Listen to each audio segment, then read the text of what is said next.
I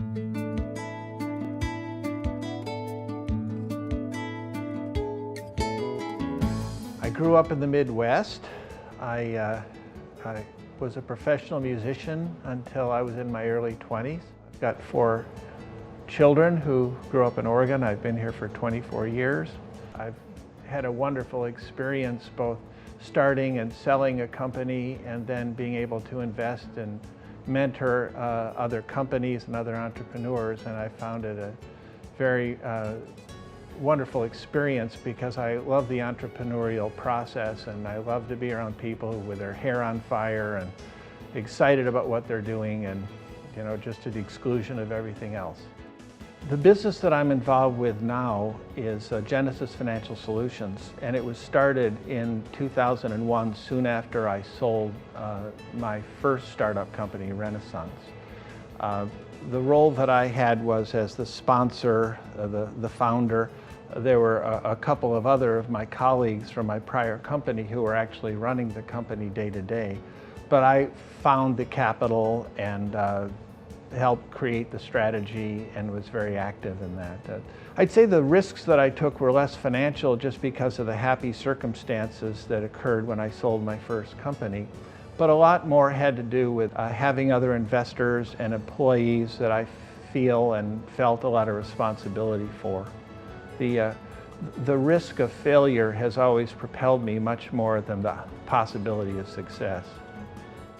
I'm a pretty active angel investor, and I also mentor a lot of the investees I have or other people. I generally give people who ask an hour to give free advice. It's worth exactly what they pay for it, but I'm willing to talk. I'm fascinated with the trafficking in new ideas and the way people think about stuff. You may consider that to be giving back. I would say it's sort of my own sandbox that I love playing in.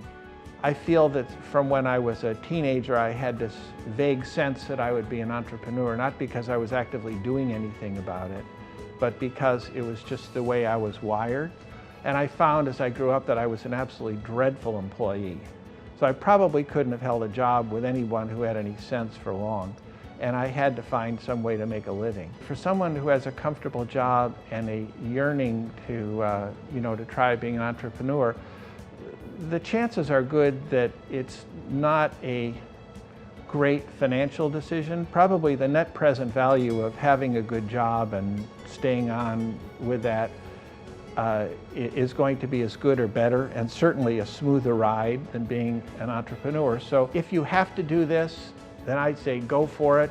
And if you're going to go for it, avail yourself of all the help from organizations like OEN and many others. There's a lot of people who want to help people make successful businesses.